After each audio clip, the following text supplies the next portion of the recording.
Rei Tião Carreiro, rei dos canoeiros.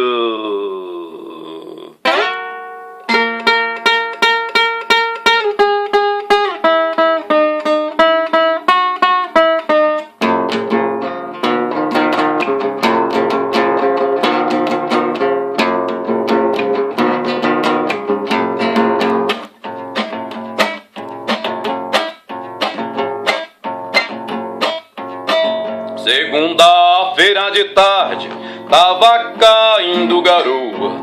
Cheguei na beira do rio, peguei a velha canoa e a canoa foi rodando. Ai, ai, eu fui sentado na proa.